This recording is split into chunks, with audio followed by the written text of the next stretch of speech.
Let's talk about something that's quietly becoming a massive concern for the Dallas Cowboys as we inch closer to training camp: the defensive tackle room.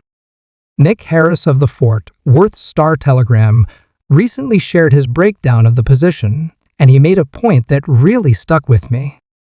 He said the Cowboys are likely to carry 5 defensive tackles when the final roster is set, but he also added a critical caveat: one of those 5 might not currently be on the roster. Let that sink in. Not on the roster. That should tell you everything you need to know about the state of this group. Because when you hear that, it means the current depth isn't good enough. It means the team is likely banking on either a late veteran signing or a camp standout to emerge from the shadows. And that is not the kind of gamble you want to be making on the defensive line, especially when stopping the run has been a long-standing issue for this team. Right now, the Cowboys have 7 defensive tackles on the roster: Osa Odigizua, Maisie Smith, Solomon Thomas, 7th-round rookie J. Tufele Toya, Perion Winfrey, Denzel Daxon, and Tommy Aking-Basoit. That's the room.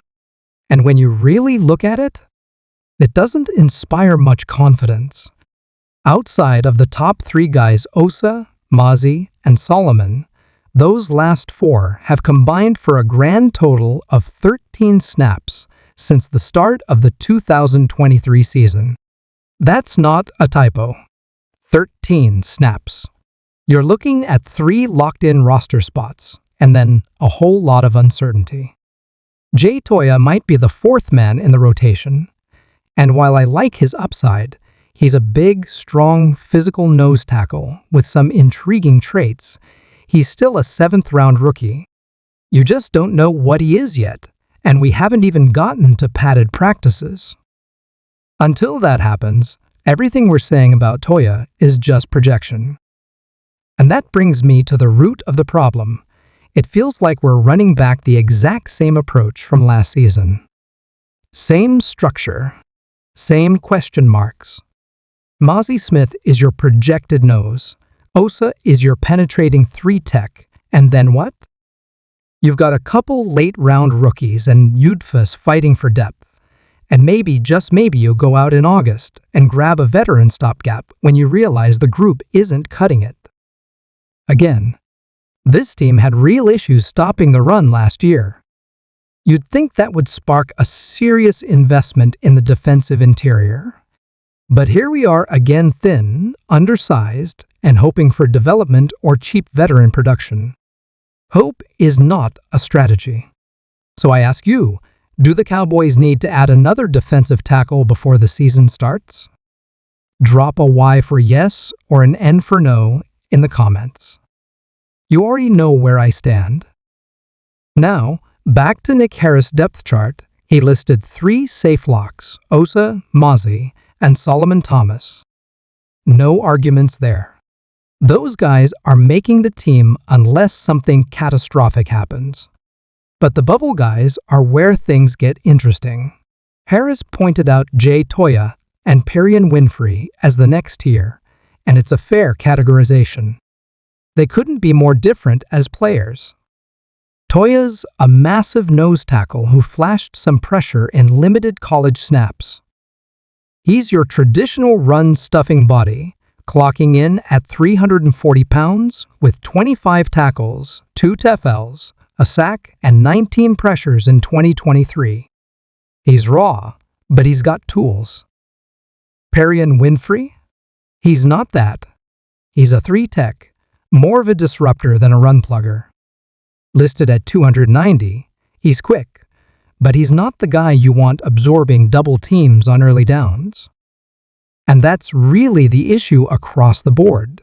This defensive tackle room just doesn't have the size or profile to anchor consistently against the run. Take a look at these weights. Based on the Cowboys' official website, which, let's be real, may or may not be accurate. Toya is 342. Mazi is listed at 337, though he dipped under 300 at one point and has since bulked back up. Aking-Basoit is 306. Daxon is 304. Winfrey is 290. Osa, 280. Solomon Thomas is listed at 256, but he weighed 273 at the combine and likely sits closer to 280 now. But again, those aren't nose tackles. That's not the fatty's only club you need in the middle. That's a lot of tweener weight and not a lot of trench dominance. So who do you really trust in this group to be a force against the run? Not Osa. That's not his strength. Winfrey isn't a run stopper. Solomon is more of a rotational pass rusher. That leaves Maisie and Toya, and both are question marks. Maisie because he didn't develop much as a rookie, and Toya because he's completely unproven. There are two more players Nick Harris threw into the work to do category: rookie 7th rounder Tommy Aking-Bissot and UDFA Denzel Daxon. Tommy has some upside. Sure, he's got flashes of athleticism and power, but he's not ready yet. This feels like a draft and stash situation. He's a developmental prospect. You try to sneak onto the practice squad and hope he turns into something down the line. Daxon? He's almost certainly a practice squad guy thanks to the international player exemption. That gives the Cowboys a 17 the practice squad spot to keep him around. He's not going to make the 53 unless something absolutely wild happens. So, what now? If you're not comfortable with the depth, and I'm not, then you've got to look outside the building. Let's talk free agents. None of these guys are going to blow you away, but there are options. Raekwon Davis is a name to know. He's got great size and has flashed ability in the past, but he struggled last year in Indianapolis after a somewhat questionable payday from Miami. Then there's Linval Joseph. Yeah, I know, we did this already. He hasn't been through a training camp in 3 or 4 years, and while he wasn't terrible last season, he's far from a long-term solution. At best, he's a stopgap who gives you 15-20 solid snaps per game. At worst, he's a repeat of what didn't work last season. The Cowboys also brought in Carlos Watkins mid-season last year out of desperation. That didn't move the needle either. And now the market is filled with guys in that same mold, just a guy-level contributors. Austin Johnson, Khalil Davis, Armon Watts, none of them fix your problem. They might help you survive, but they won't help you win. That's the issue here. It's July. The defensive tackle market isn't rich with talent. It's made up of journeymen, players on the wrong side of 30, or young guys who haven't panned out. If you want real help, you have to look toward the trade market. And even then, your options are limited. I'd love to see the Cowboys make a call about Gervon Dexter or Andrew Billings, but I doubt either is available. Zach Pickens in Chicago could be a name to watch. He's a possible odd man out on their defensive line. DJ Reader? Pipe dream. That's not happening. Same with DeForest Buckner or Grover Stewart. Indy isn't trading those guys unless their season completely tanks. You could kick the tires on Broderick Martin. He hasn't lived up to his draft stock, but he's a big body who fits the mold. Jordan Elliott might be available after the 49ers reshuffled their defensive line. Shai Tuttle in Carolina could also be a target. These aren't game changers, but they might be better than what's currently in-house.